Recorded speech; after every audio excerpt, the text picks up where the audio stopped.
Good morning. Good morning. Welcome back to Ribbon Candy Hooking. I think I'm live. I looked down for a split second. Welcome back to Ribbon Candy Hooking. It has been forever. I am out of practice apparently. Oh my goodness. Hello, Kaz. Is it already school time for you? Are you off already? We have 4 more days of school here. The kids are lamenting. Thursday's a half day and that is it. No more teachers, no more books, no more pencils, dirty looks. It's a coming. Robin, great to see you. April, great to see you. I I know it's been a really long time. I hope I posted it right and everything this morning. Unexpected, suddenly coming back. It was a long time. It was over, well, 2.5 weeks I've been away, and I'm so sorry for the long air silence time. But hopefully we will creep back to our normal schedule. I have so many things to share with you. If can you let me know if I'm live first of all, because I'm afraid that I pressed the wrong button. I didn't see the normal message that said you are live. Oh, I guess I am, because Kaz answered you are done for the summer. Things are different in Wisconsin, slightly different schedule. We're getting there. It's good to see you. Welcome back. Gosh, I don't know where to begin. It's been such a long time. I have so many things to share with you, and at the last minute, I changed our program for today because my initial instinct was to look at both Rug Cooking Magazine, which came while I was away, and also Atha, which came while I was away. But then I thought it makes more sense to look at some of the things I did while I was away, including going to that, hey Chrissy, thank you, including going to that great rug show that was put on by the Cranberry Guild, which is they're not just Cape Cod, but it is that part of Massachusetts. So I was able to meet a lot of those members, and I was able to meet the new president, Joanne, who was very nice. And oh, Linda, good to see you. Becky, good to see you. Thank you. I was able to meet some of those people who are part of that guild and get together on the Monday at they meet at the community center in Harwich. And I was able to join in there too and meet some very nice people part of that guild. So I'll certainly join that guild as well, because they do a lot. And they are one of the guilds that have like a lot of funds, so that is great. They do a lot of fundraising and a lot of events. But that was fun, and I want to share some of the photos. If you are not on Facebook and you missed the photos, I wanted to look at some of those together and see some of the great work that they've been doing in that part of Massachusetts. Hey, Suze, good to see you. Lisa, good to see you. I am a bit restored, but it's so chaotic coming back. We came back on Saturday, and I have to admit, when we left the pond where we stay, we were there for 2 weeks, and then we sneak a couple more days in at the beginning, so we missed traffic and things. But there were about 100 yard sales coming back out of the Cape down the Old Kings Highway. And I must have stopped at 20 or 30 of them. I mean, I am just the worst with the kids in the car and all that. And if Martha's watching, I know she remembers her mom doing this in Canada. Crazy. But I did find some nice rugs at yard sales. And I'm going to share those tomorrow because, as you can imagine, I have a Kia Soul. So I had absolutely no room after this kind of a long vacation. And in fact, we were overfull driving to the vacation. So my sister and my mom took some stuff for me on the way back, including a bunch of rugs that I bought. And I haven't had a chance to swing by her place and pick them up yet. So tomorrow I will show you some of the rugs that I picked up while I was there. Some I think are really beautiful and important. Others are not such great shape, but like 19th century rugs, how can I pass up on that kind of a thing at a yard sale for $10, right? So we'll look at all of those great finds starting tomorrow when I have everything organized. Gayla, oh, good to see you. Oh, good morning from Arkansas. Agenia, what a beautiful name. Good to see you, Beverly. Good morning. Back together again, pulling it together. So many things to tell you, and I don't want to do all business stuff to start. I want to look at stuff and catch up. If you're friends with me on Facebook, and I hope you are, my personal page, you already saw a lot of photos and a lot of stuff. But it was, it's really encouraging to be out. I know the Cape is like a hornet's nest for hooked rugs because there have been so many hookers there over the years. But, I was surprised at how many I found. I left most of them, of course, because you don't want every single one of them. But I picked up quite a few that were, I thought, really, really pretty. I even picked up a braided rug that I thought was exceptional. But there are still a lot out there, and I spoke to a lot of people in antique stores who said, oh, I'm about to do an estate thing, clear out an estate, and they had a bunch of hooked rugs. So I know that the getting is good if you're out there or you're planning a trip. It seems like there are still tons of rugs out there that can be had, at least in this part of the country. And yeah, I'll share all that stuff with you and always let you know when I see stuff. I posted in a couple of stores while I was shopping some of the rugs that I was finding there that I didn't need to have or were a bit out of my price range. In case you're interested, it's always worth calling and seeing whether it's something that you might pick up as well. Laura Jean, good to see you. Hello, and Barry, Ontario, good to see you, an hour north of Toronto. We have a lot of Toronto buddies on. I don't know if anybody from Toronto's on right now. But in any case, I just want to remind you before I get going, one of the things that I keep reminding myself is that the Chagall class starts. It's a one-time class, but it runs this coming Wednesday and this coming Sunday. So that is what I've been working on like a fiend since I've been back, the Design Like Chagall class. And that is coming together really nicely. And if you have signed up for that class, you will receive the email with me of stuff to print from me today. So I've already done that part of it, and I'm putting together the presentation now. But that is going to be a good, solid class. And for those of you that don't know about the Design Like classes, they are geared for rug hookers and rug makers, and it's all about looking at the life of a specific artist and the different things that that person did over and over and over that created their iconic look, their symbolism, their tropes, their things that they repeated, their little tricks that you would want to incorporate into a design if you were trying to design like that person. So this month it's Chagall, and it's like the gift that keeps on giving because I'm hitting so many pockets of interest that I'm finding it hard to choose what to drill in on, right? And I'm having to because we're getting close. Wednesday it's offered the first time and then Sunday the second time. But between his stained glass windows, both the Jerusalem windows and the ones in New York State, his religious art, right? Besides that, the circus art, the theatrical stuff, the ballet and opera work that he did, his just straight on paintings, right, of his family and his hometown. I mean, it's just so much. It's such a dense world, and I'm really looking forward to that class. So hopefully I will see you on Wednesday for that. The beginners class 1985 cat is coming up too. So if you ordered one of those kits while I was away, I'll get that out to you by tomorrow, which should be in plenty of time. And all of the orders that came in while I was away are either out this morning or going to be out tomorrow. So I'm catching up quickly.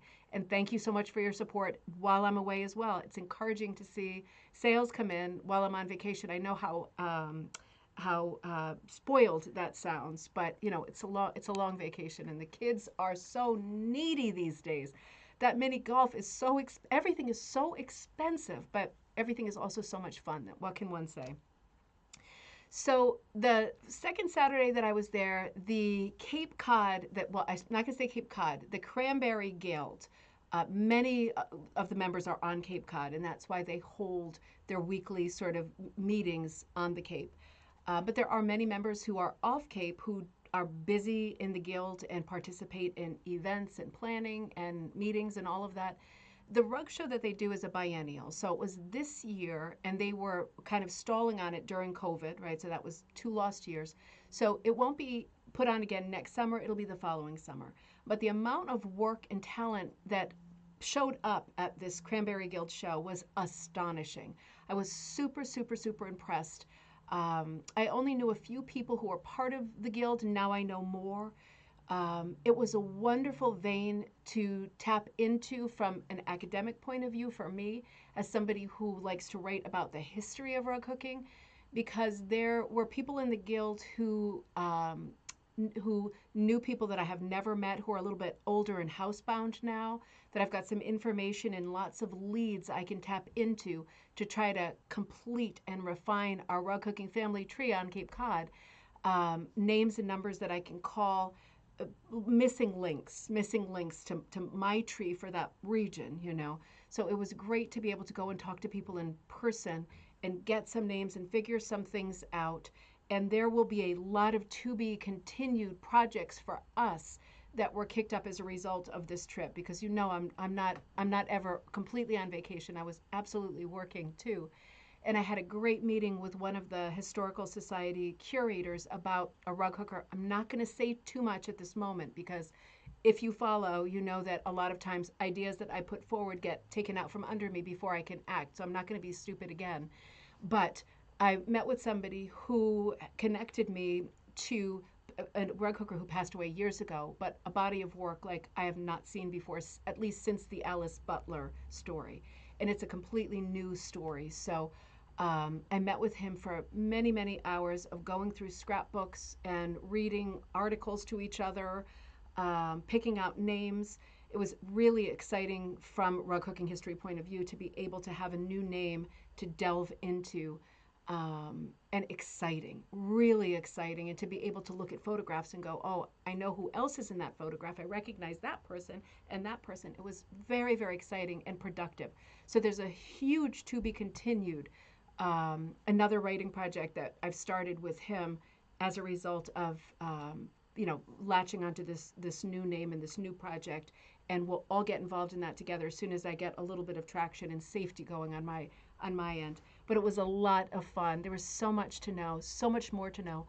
And I do have a bunch of emails that I'm backed up on from you, right? Saying, we want to follow up on this person. This is an important person to the rug hooking story. I've got it all written down, and I'm getting there with everything, I promise. It's stuff that I take very seriously and cherish and go into with great thoroughness. So I'm picking through things as quickly as I can get to them. Nothing falls by the wayside. It's all coming together. So let's look at some of the rugs that were kicked up during the Cranberry Guild show. It was absolutely wonderful, and they did a lot of stuff that I thought was, I'm going to switch screens right now. I'm keeping an eye on the thread in case you're talking to me there. Let me come to the beginning. Here we go. And, oh, look who's here. Papa's here. So when we approached this, the show was held. I went with my sister, Jessica.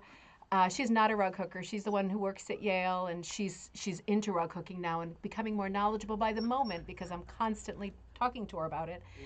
We approached the Harwich Community Center where they had this show, and it really is an amazing facility. This is the sign we saw outside, and as you can guess, my heart skipped a beat, even though I knew what I was there for. Just seeing something on for rug hookers, it is a rare thing these days, isn't it? It's not like, every week or weekend there's an event. There's hardly any. So I didn't realize that that my sister looked quite like this in the picture, because if she sees this show, she's going to be very upset. But this is one of the, she can stay if she wants. She's a good girl. Okay. This is kind of what it looked like when you walked in. There was a lot to it. They had a lot. It was a giant space. There were some vendors there, just 3 vendors, I think.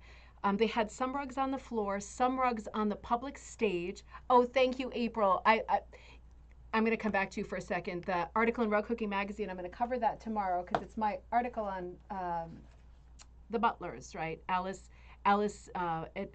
Butler and her son, Vic Hugo. In this issue, I have not read it yet, I have to admit. I get scared about reading stuff in print. You can tell me if there's anything wrong, if there's any mistakes or typos, but I'm always scared to read it because I used to write for a lot more magazines, including one very well-known magazine in England. And every time I opened and read the thing, I was just like, I couldn't believe the mistakes that were in it. I don't think that happens with Rug Hooking Magazine at all, but I have that built-in panic thing when I look at something in print that there's going to be like problems with the attribution of the photos or errors, and I'm sure there's not. I'm sure there's not. It's just too scary for me to read it, but thank you very much. I will read it eventually. So we walked in and we saw a beautiful space, 3 vendors. There was a stage set up with rugs on it, and all of these, whatever you call these kinds of blind things that are set up with rugs on both sides. It was a lot of rugs. I'm only going to show you a few of them because there were quite a lot. I loved all of them, but I put mostly my favorites and the ones that I thought were more interesting for us to talk about into the slideshow. Hey, honey. Hey, honey. So this is one that was kind of perched across a couple of chairs. Again, these are in our Facebook group, which is Rug Hooking and ampersand Punch Needle Club. So they are there if you want to look at them in more detail. But this is a Laurel Birch design, B-U-R-C-H. Do you remember the artist Laurel Birch, who was very prolific and very popular in the 90s? I was curious about this one. I love Laurel Birch, and every time I see stuff of hers, like whether it's jewelry or purses or whatever, I like to pick them up for my mom because I think I think she still likes Laurel Birch. She always did. So I always associate my mom with Laurel Birch. It was kind of, when I was growing up, she was very, very popular, and I really love her work too. I didn't know that any of her designs were licensed. So this was curious to me, and I haven't had a chance, not suspicious, just curious. I haven't had a chance to follow up yet on this, but does anybody happen to know off the top of your head, are is there like a rug hooking company that is handling laurel birch? Or maybe this was just a permission directly from the artist kind of situation. It's such a beautiful design. It almost has that like door draft size, but not quite long or skinny enough. Beautiful sofa or like lazy chair cushion, right? I just love the two faces. That is very Chagall. I love the sun, right, with the kind of Aztec lips on it. Ooh, the kind of mask on the sun. And then this strong horizontal, so colorful, so pastel and lovely with these very bright fish. So we're getting my favorite combo, really warm colors from the fish in the sun mixed with very cool colors like you're deep underwater. It's a great story piece. It's just a gorgeous, gorgeous piece. And I can see how all of Laurel Birch's designs would adapt very well because they are so graphic to rug hooking. You can see in this particular piece there's a lot that's being done with solid wool, but also color changing, ombre, right, going from light to dark. So you see that in the hair that takes on the feeling of waves, and then small opportunities in the fish's bodies to create some patterning here and there and some color change and some variety. Really smart, really beautiful design. That was, if not my favorite, that was certainly one of my favorites. This one as well was one of my absolute favorites. This is a Jane McGowan design. This was up on this stage, and it is a very simple, as you can see, vase design, right? We see a lot of them with very strong vertical directional hooking and just a lovely, simple composition of flowers, right? Very shape driven, this. Very few colors employed, really stylistic, beautiful, kind of a hat tip to the Art Deco period with the style of flower, also the pedestal vase. It's just a beautiful, simple piece. Very sort of reserved color palette, very traditional. And although it's a new piece, for me it had the romance and the feel of a much older piece. And those are my favorites. I love the very contrived way that the leaves are framing out the composition of flowers, right? It's a very triangular driven piece, a very strong composition. But it's kind of, even though the leaves are also very sharp and sort of geometric feeling, it does soften them somehow. There's a lot of shapes within shapes. And it's the gift that keeps giving for me. This is one that I could look at for a long time and still really enjoy.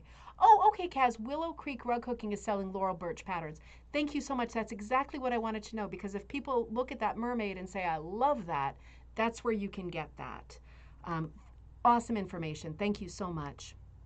I haven't had any time. As soon as I got home, I started working on Chagall. I haven't even unpacked yet. So I super appreciate your help. This is one of those, whatever they call these, like room dividers, right? With rugs on both sides. And this is just kind of quick view of what we're seeing, just to give you a feel for the atmosphere. When you walked in, there was like a little sort of welcome area in the foyer with a bunch of the ladies from the guild who were sitting hooking. So for people who were brand new to hooking, and I don't think anybody that showed up really was brand new to hooking, but just in case people like my sister were there, they were able to watch people actually doing hooking, which is so important, isn't it? Because people think there's this kind of mystical talent that you need to have intrinsically to be able to be a rug hooker, and they don't understand that it's such a simple and mechanical craft of just pulling up loops, right? So it's nice for people to be able to see it being worked. A bunch of ladies out doing that, where you first walked in, and a welcome table. There was like a little refreshment table where you could take snacks and brownies and all that for free. And a little drink, so everybody was feeling fresh and satisfied and visiting with each other. It was really a very nice and friendly atmosphere. And in the main room, there were several of these set up where you could look at both sides. Love the Bayou Tapestry. Me too, Kaz.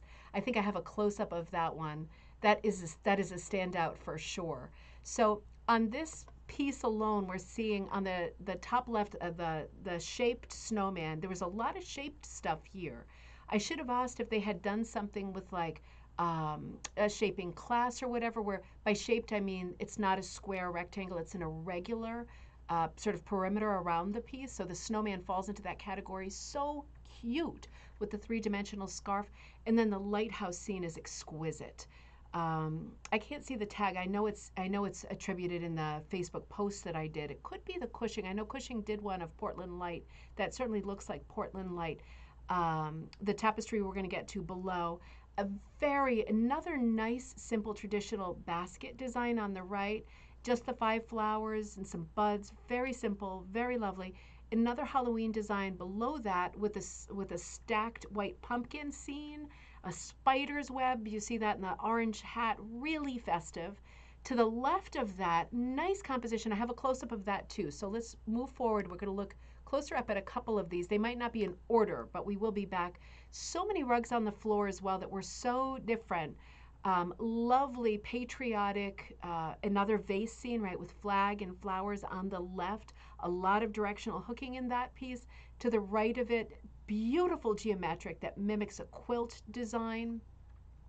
There was really so much to see, and it was, for me, it was very hard to stop talking. I got in lots of conversations, and I wished I could just, I wished I could just be invisible for 5 minutes to just concentrate and look.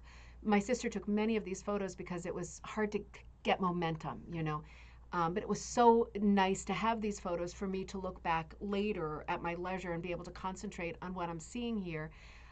This was one of my favorites as well, especially for the cape.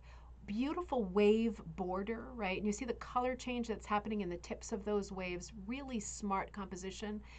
And then a collection of shells in what would be called, if in quilting terms, like a scatter or toss pattern. Just laid out horseshoe crab, sand dollars, different kinds of seashells, right? So interesting, so colorful. I think it was a great idea to use all these pinky, sandy, browns, and salmon colors in the seashell, against a multi-background, because they've put a darker shadow color in there, which reads either as seaweed or kind of little rivulets, like little hollows, where the water's come and gone. And then that blue border really pops. That's a real cool color. Pops the warmer colors of the shells in the center. So really smart, really well done. No bright tropical colors here, and I think that's why I'm drawn to it. It has the feel of a New England beach, right? Those long rocky beaches, they are not tropical beaches and they are not tropical colors, and it has those cool, real traditional colors that I like to see in a composition like this. There were lots of rugs that featured very bright sort of Florida colors, but that was not one of them, and I liked it for that reason. It was very true to the cape. This is another super classic kind of design. This is a quarter design, if you can imagine folding your paper into quarters and making this design, unfolding it, and here's your composition. So well done. The variety, the vase is making that square shape in the center like a Maltese cross, and then the simple padula flowers coming out with different color rings, all that variety, and the 2 giant leaves coming out of each vase. Super, super lush, pretty, very old-fashioned in the best way. And these little pops of modern color combinations, lots of salmons with pinks and mustards and old golds, really contemporary olive greens mixed with browns, a little bit of purple, purple blue, blue gray, and then this background color that's almost done in a camouflage with color blocking, right? They're using lots of different colors, vanilla colors, haystack gold colors, pearl colors, gray colors, salmon again, very light, very peachy, but they are all the same value. They are all sort of low, medium lightness. And for that reason, they all work as one united background. And for that reason, it stabilizes the background so that you are really looking for the motif, which is the 4 flower pots. Very symmetrical, really traditional, really contemporary take on the traditional, and I think a super, super successful rug. It's interesting too, as we go through these, to see the ways that people bind. There's a lot of whip stitching. This one looks like whip stitching, but there's a lot of other bindings. Let's look for that as we go. The Cape is a very traditional place, right? There's lots of people who vacation there during the summer season, and we used to live there, and now we vacation there. But, it is a very traditional place, and I think the kinds of rugs that are the most attractive in terms of design for this guild are going to be ones that are more traditional, and that is my taste too, maybe because I'm from the same area, right? So we are seeing a lot of designs that are on the more traditional side, and for me, that's my sweet spot. I loved seeing this kind of collection.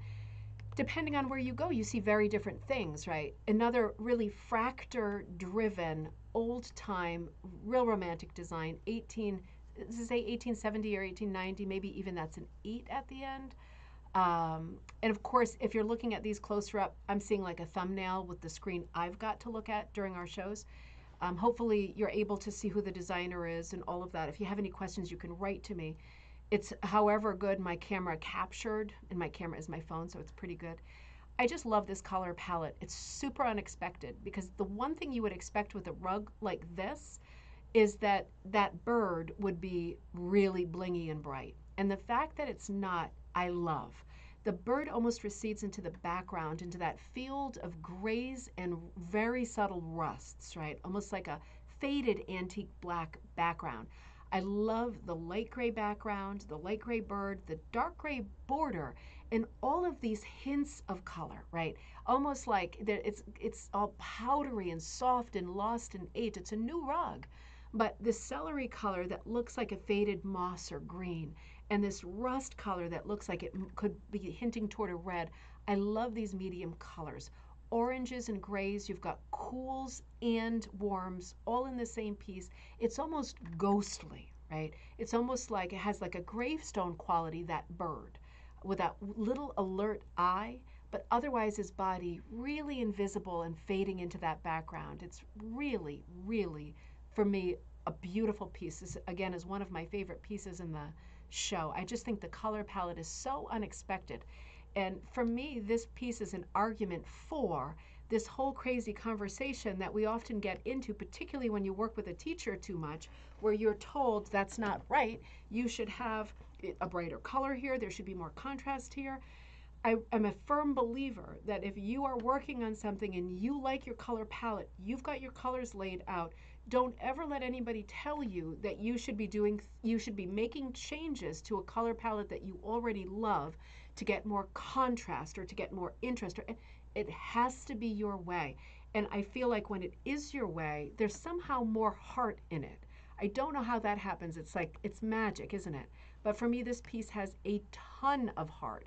And I can just hear teachers that I know talking somebody out of this color combination. And I absolutely love it. I will return to this often and look at it for color inspiration. This is a beautiful piece too, the Three Owls. Now, this piece has so much play in it. Again, it's unexpected to me because there are a lot of darks, there are a lot of browns, grays, whites, but there are a few bright colors too. As colorful as it seems, it is still a very limited palette. I love that because with that limited palette, it brings forth the things that the maker wanted us to see.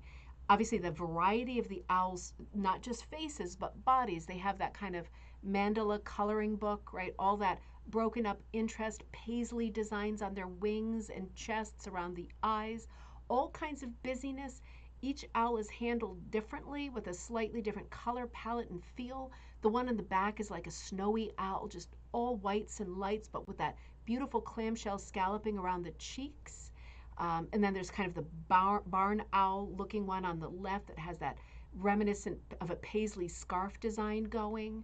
And the one on the bottom, the most pronounced one, there's two little ones to the right, but the brown one is very different, like a woodsy, woodland type owl with lots of yellows and mustard colors, very warm colors in contrast to the others.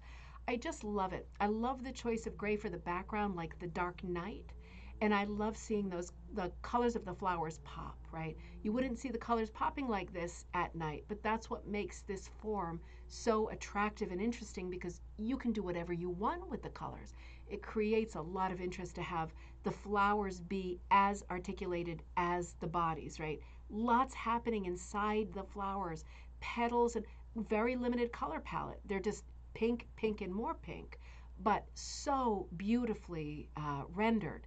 And then the mixture of leaves, cool colors, dark colors, very, very kind of key lime greens going into darker evergreen colors. Really beautiful. Very unified palette, really whimsical cheerful design. And I know how popular owls are these days. Thank you, Cindy. Good to see you. This was just a really popular piece. You know, it's nice seeing people standing in front of the rugs and talking. That's just what you want, right? The feeling of being in a sort of museum. And it was nice seeing and interesting to see which ones people were standing and grouping in front of and talking about. This is one, this has got to be, see if you can see the tag better than I can. This might be one of the Cushings. This might be one of the Alita Acres patterns. I'm not sure. I'm not sure. But it has that storybook feel, the 1920s feel to it. That might be because of the way that it's hooked. And again, I can't read the tag from what I'm looking at. They were beautiful owls, weren't they, Adenia? This is just a gorgeous little bird, right? The way that he's handled, the color movement in his wings, the graphic styling is what gives it that 1920 feel for me. Good morning, Lynn. I love it too. I love all the old ones. I like the old ones the best, I have to say, the traditionals. But when I look at stuff like this, it gives me food for thought.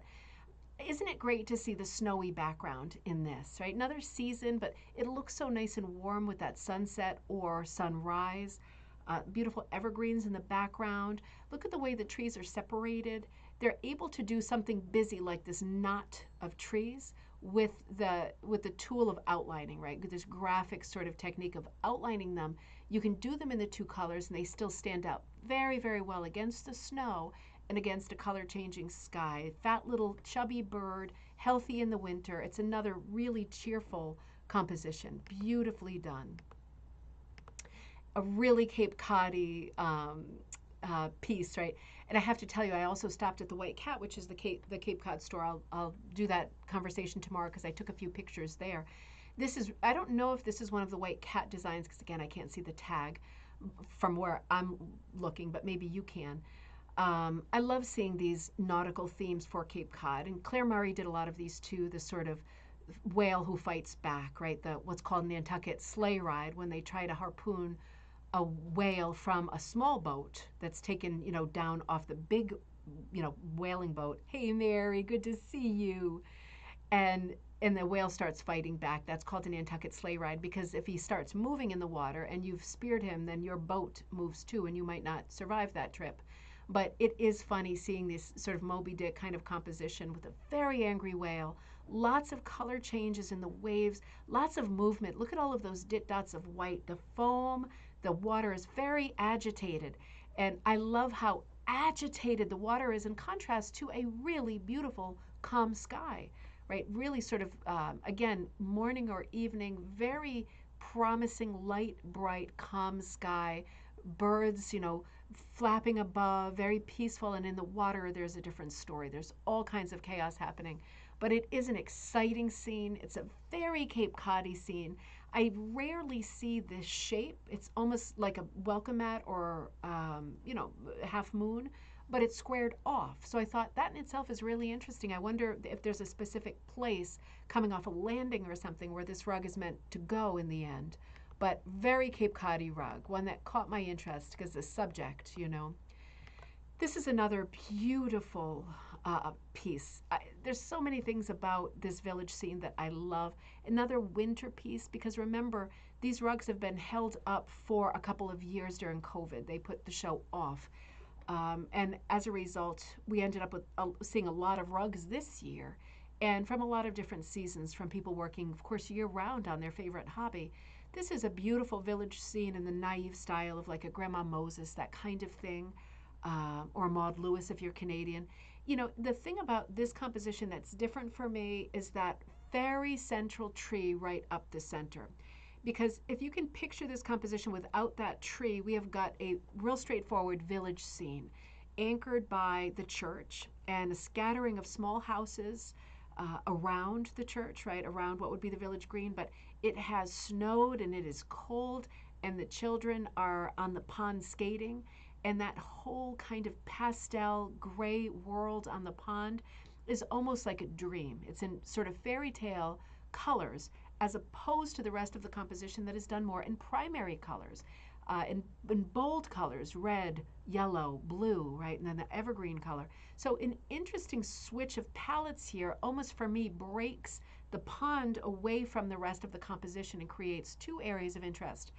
That tree laying on the front of it is a really neat part to it because it really, for me, brings up the idea of the tree of life. When you have this kind of central tree that really is not serving any purpose in terms of being a vehicle for animals, for leaves, for flowers, we're kind of looking through it and beyond it. It's, if anything, it's in the way. And that's interesting because it creates kind of like a peak view rather than a straight on vista. We're kind of peeking past it and through it to see what's happening behind it. It creates a kind of a screen. It's very filigree on top with branches that end in what look like fingers. Really interesting tree. It's reaching up toward the sky, and that's part of what gives it the tree of life feel for me. I just think it's a very different composition, very, very evocative of many different motifs in a rug. You get many for your buck here. The farm scene, the church scene, the village scene, the skating scene, and the tree of life all in one composition. It is a beautiful, beautiful rug with a lot more to see. Now, this is another screen view, and on the left we're seeing the stacked hanging mittens, right? Stacked compositions with multiples are always effective. And a nice winter scene there with the snowman looking out at the North Star and a couple of little animals in the foreground looking toward the star as well.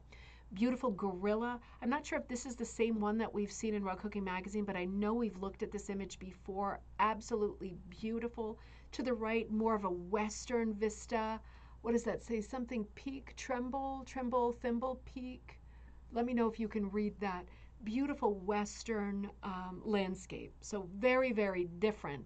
Even on these two screens that we're looking at, there is such a variety of subject, color, design. All of these tags, incidentally, had the person fill in the title, the designer, the maker, of course, and the teacher. And I was very happy, even though I'm a teacher myself, I was very happy to see on many of those tags that it said for teacher self, underlined or double underlined, sometimes with an exclamation point, because I felt like a few people were making the point that although they had learned how to hook from someone else, they were their own person. They were their own ball of fire at that point and didn't associate their current work that they were doing with the person who taught them years ago. And in my opinion, that's as it should be. Somebody can show you how to do something, like teach a man to fish, right? But then once you know how to pull up those loops, it is you, and it is all you. And for me, I don't need my name on that anymore. Design-wise, you have to credit the designer so other people can find the design and make it. But for me, I have really mixed feelings about seeing teacher on a tag because I feel like at that point, it really is about the person who made it and their choices. And if they were immediately influenced by a teacher who was looking over their shoulder, that's one thing. But if they were taught, in the 1960s, I don't feel like they should put anything in that category other than self exclamation point. So I was curious to see, you could feel there was sort of an underground stream happening there. You could feel the vibrations of it where people were saying, well, I was taught by somebody, but this is my work. So interesting looking at the cards too. There were all kinds of things to see here, lots of little sort of embedded messages, and I was trying to be alert and pay attention to everything that was in front of me. So some more traditional, some more sort of holiday, the pumpkin, and then there looks like the sunflower with a little crow. And then the one on the bottom left, really interesting design that's kind of a mix of patterning and still life, some flowers, the pineapple, but on the bottom and the right side, the sort of diamond breakdown, which is a little bit on the Native American side. But on the top left, there's that scrolling fern, which is more toward the Pearl McGowan, middle 20th century. Interesting composition. And then beautiful on the right-hand side, simple star with that echoing the penny rugs, like the circles from the penny rugs. Very simple side borders, just all beautiful pieces that are all worth noticing and talking about. Let me see where that one is. Coming to you. Another one with stars. Now, this is so cute with the kittens. This was so different for me. I had never seen this design. Incidentally, out of the whole show, there was only one rug. I wonder if I can identify it too, because it's been a couple of weeks, that it was self-designed and was not a commercial pattern.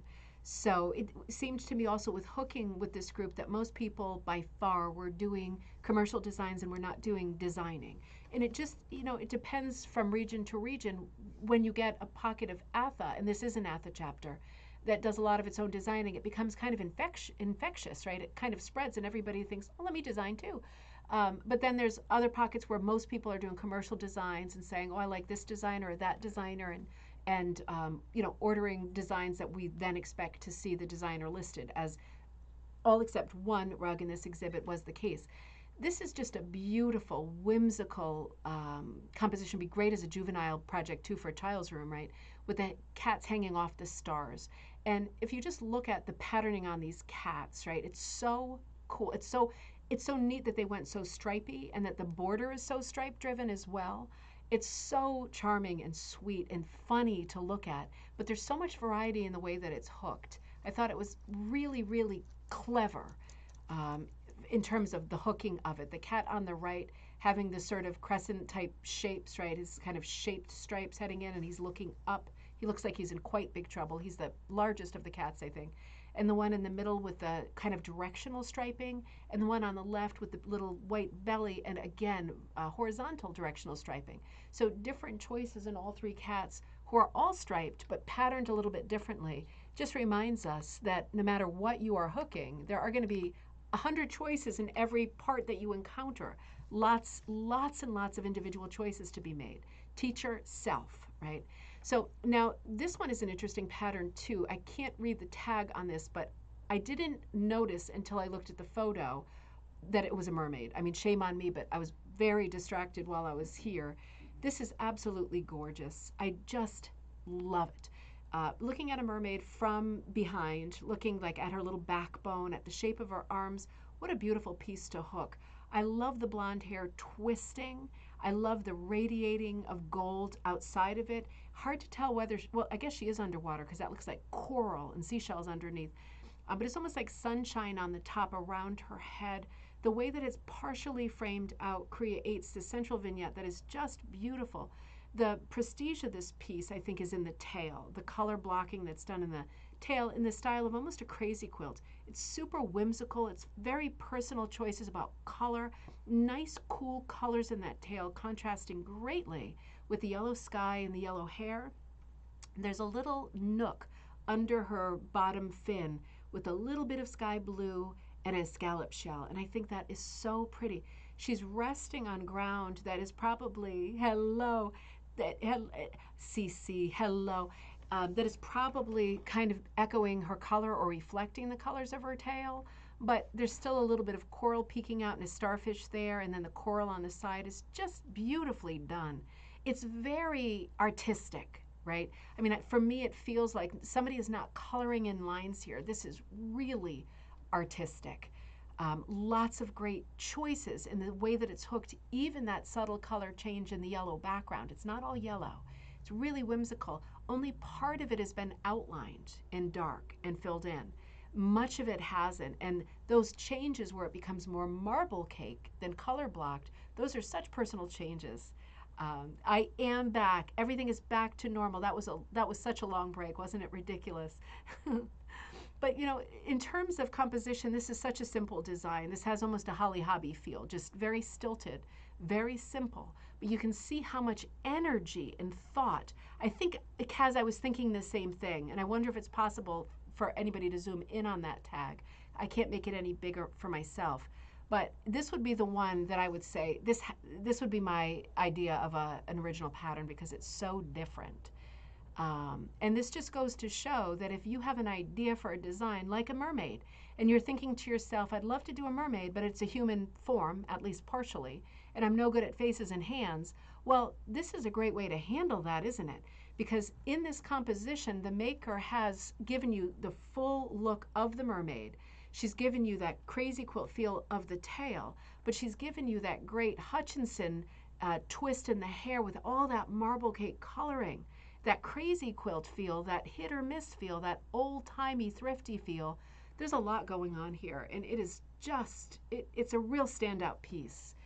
The more I look at it, the more I want to stay on this slide, but we'll keep going because I want to move on to other stuff for tomorrow. Absolutely beautiful piece. Super standout. Now, there were two dogs on checkerboards here that I thought were just beautiful. And for those of you who have little dogs like I do, it's so nice to see a sweet little face like this, little gentle face. Beautiful way to handle a portrait. I love to see a mixture of the graphic with sort of realistic. Seeing that dog as the portrait subject, but then just dropping a geometric sort of quilt pattern, a grid into the back is a great idea. You can do the color variation as we're seeing here, the color shifting, almost like trip around the world coloring, like it is a quilt in the background. Really simple background to do, and that gives more power and more attention to the subject, that is the portrait of the dog. That sweet little gentle face. It looks so realistic. Like this one, same idea. And again, it made me wonder if they had done some kind of a project where they were hooking their own dog on a geometric background, because it's a very similar composition with a black lap this time, cute collar, real tag, right? And then this gridded background. But in this case, we're seeing the grid is done in the yellow, and it's a color changing yellow, and that creates a lot of interest in the background. It's important for this dog being so much black. And by the way, this is so well done, because you know when you're trying to hook a portrait of a dog that is all black, you know that you're going to have a lot of trouble with definition and contrast. And if you just look at that, you think you're seeing the whole thing in black, but look at the side of the ear, how much blacker it is there, and on the top of the ear. There are many shades of black here, and it is so well done that you can perfectly see the expression on the little jowl, the little light nose and the lighter eyes. It's really, really hard to do this.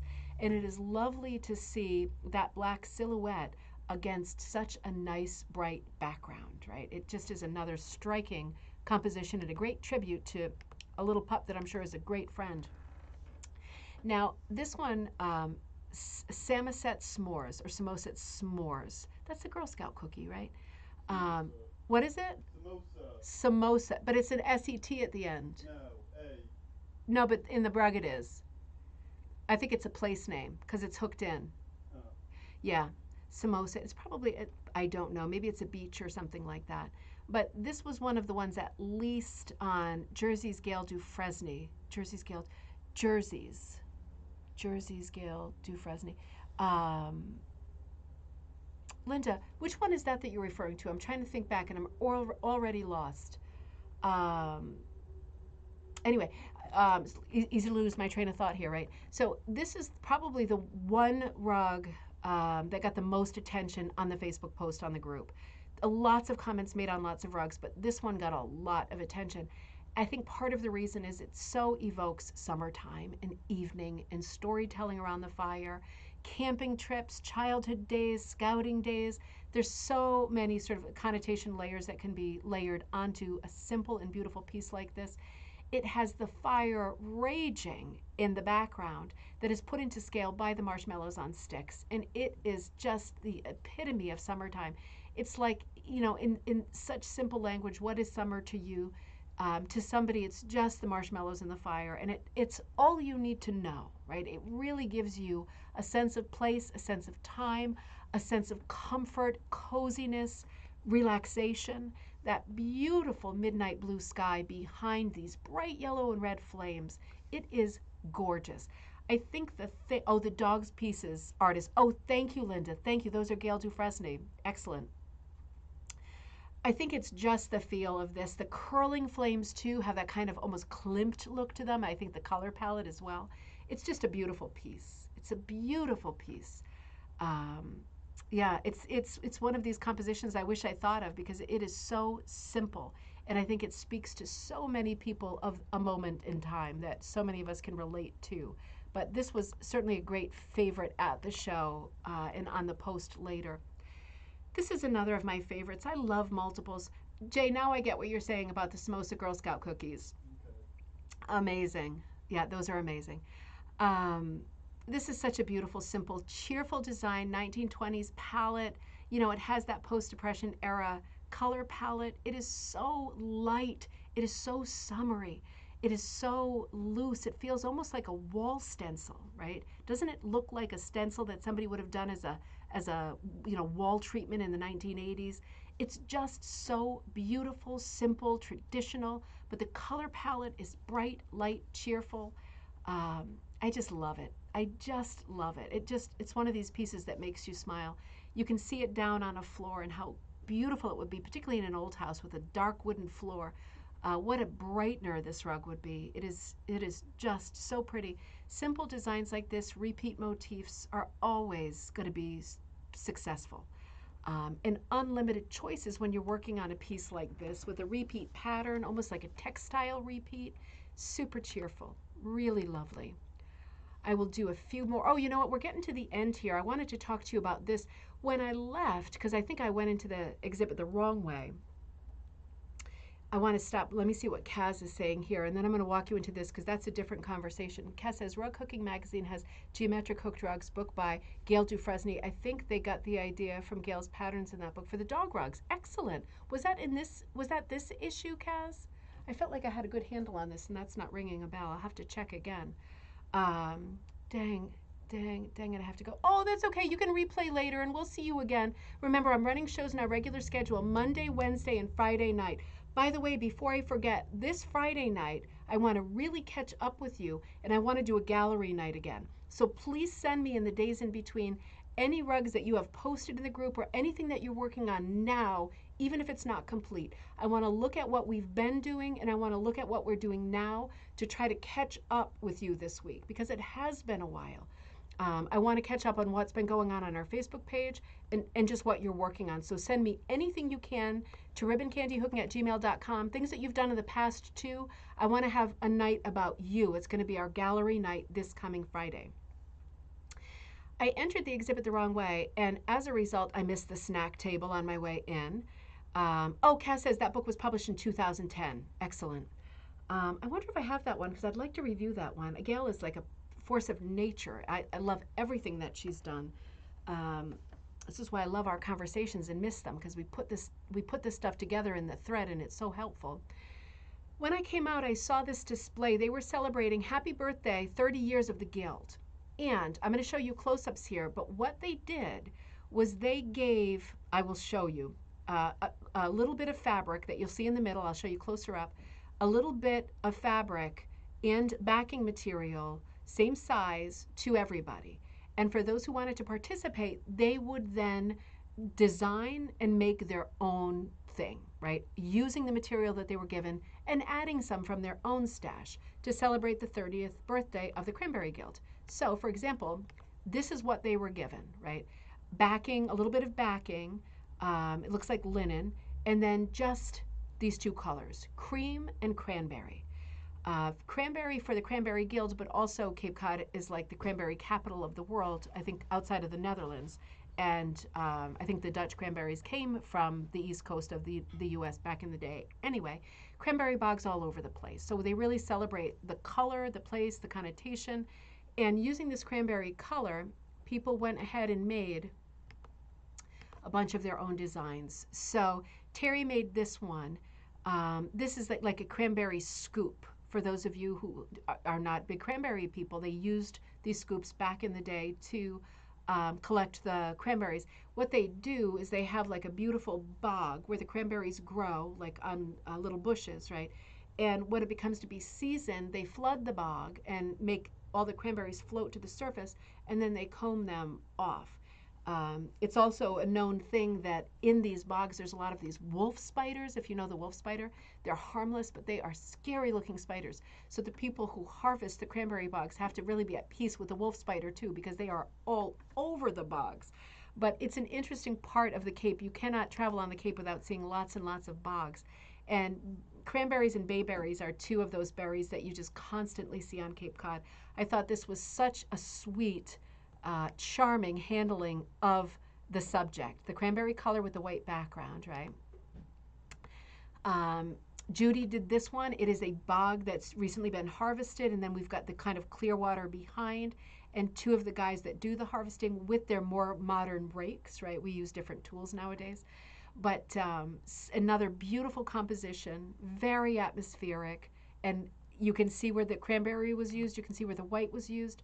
But again, people are able to put in some of their own colors too. That's the whole point. I think this was my favorite color-wise. I really like this one. Mary Rita. Beautiful light background, mixed color, very mixed colors. It reminds me of my friend Mary Jo Taylor of Northwest Folk Design. This very colorful neutral background, right? Lots of pops of different colors, and then this kind of floral cranberry design around a heart shape. Very whimsical, very organic, but I just love the colors in this piece. It helped it a lot to pop that really violet, kind of cornflower blue going into violet around the edge and a little bit around the central motif too. Color-wise, this piece really spoke to me. I thought it was an extraordinary design. This one as well, close-ups of cranberries, right? Little close-ups of cranberries floating in a kind of goldy, mossy, pine green background. Lots of shades of cranberry and pink and very, very light. Reads, this is Joy Waters' piece, reads as a textile design almost like a K facet type design. You're seeing an extreme close-up of something very small, and it makes a beautiful repeat design. Really, really interesting, lovely piece. This is adorable too. A kind of corner design with a border on the top left. Beautiful cranberry colored poodle holding the balloons to celebrate the 30th anniversary. This is Paula's piece, and there's a cranberry colored cake with some candles in the background, a little bow in the standard poodle's hair. Super cute. And if you see on the top around the corner, there's little beads that look like little berries of cranberries. So really celebrating the anniversary or birthday aspect of the project with that piece. Tina's piece was a beautiful bog with water reflecting on this side, a little bit of a shoreline, a little bit of sky, bushes, just lovely outdoor landscape. Lots of color change, a very wide cut, really, really exquisite color change. Because if you can imagine this particular piece done as a line drawing, there's very few lines here.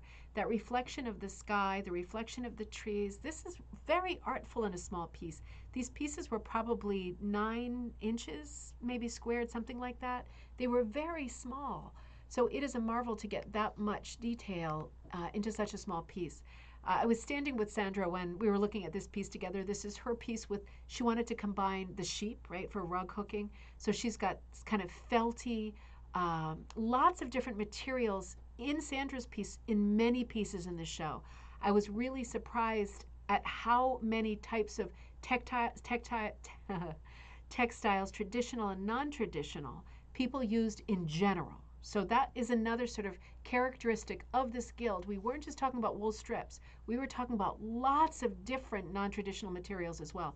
This one has a lot of, obviously, wool strips and a wide cut, but also lots of yarns and also straight wool.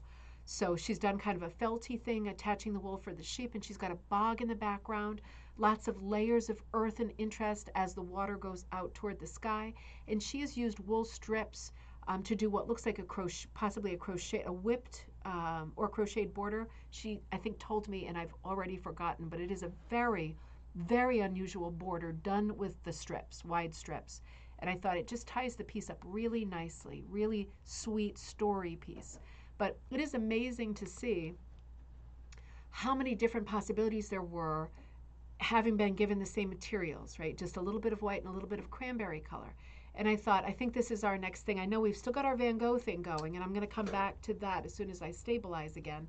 But I thought it would be a nice thing again to maybe get into doing something like this where we decide on a color, or we say, like, this is the theme of what we're doing, and then people who want to sign up for it, I can put together a very small piece that already is sewn around your edges, just a blank square, maybe give you the outline, and then just maybe a few more colors, maybe just a few colors for a season, and have this kind of a contest that you can show your pieces, you can post them on our page, or you can send them to me if you're not on Facebook. We could cover them in a gallery night, looking what everybody came up with after the challenge. So I was thinking about this on the car ride over, because it really is, I mean, so many guilds do this, and we are our own group, aside from all our guild associations and connections. it would be fun to do something like this together. And we haven't done this kind of thing for a while. So I've been thinking about this. If you have any great ideas, let me know. But I think it is time to get back to work on my end. It's great connecting again and seeing you all again this way. And I will be with you regular schedule. So Monday, Wednesday, Friday. And Friday night is our cocktail night. So that's at 7 p.m. Eastern Standard Time. When I come back to you on Wednesday, I want to look at the issue of Rug Cooking Magazine that just came in the mail for me. At least it was there when I got back. So I want to look at some of the features that are in this magazine, and we'll see if we also have time to get to the Tivaevae magazine that came at the same time while I was away. Both of these came. Both of these are full of great articles. So I want to bring out sort of what I think are in my opinion, my favorite parts of both issues. And some of our friends have articles in here, so I want to make sure that we mention those and celebrate people who are in our group too that are doing lots of great work in writing. So we'll start working on this as a project on Wednesday. And don't forget to send me anything that you might want me to cover on gallery night this coming Friday, ribboncandyhooking@gmail.com. Send me some material so I have lots of good material to pull from. I want to look at what you've been working on or stuff that we haven't seen yet or talked about on the show yet. Because remember, not everybody's on Facebook. And I want people who are not on Facebook to be able to see the things that are happening in our group as well and the stuff that you're making. So this is our chance to do that for our gallery night. I will see you on Wednesday. Remember, on Ribbon Candy Hooking, the Chagall class, it is offered this coming Wednesday night and also on Sundays. So if you're not signed up for that, you should. It's going to be a very inspiring I'm probably going to go over with this class because there is so much material. And it is recorded if you can't be there live. You get the same materials as everybody gets. And you get to do the same exercises and the same games during class that you would whether you're live or not. So that's not so much of a thing. If you're interested in Chagall and you'd like to learn more about his life, his work, his designs, and try to incorporate his style and his spirit into your work, this is the right class. No pressure class, by the way. You don't even have to turn your camera on, so never worry about that with me. I will never put you on the spot. But I will be there on Wednesday night doing that. And in the meantime, I'll see you Wednesday, same time, noon Eastern Standard Time for coffee time. Send me stuff to ribboncandyhooking@gmail.com. I will see you Wednesday. Great catching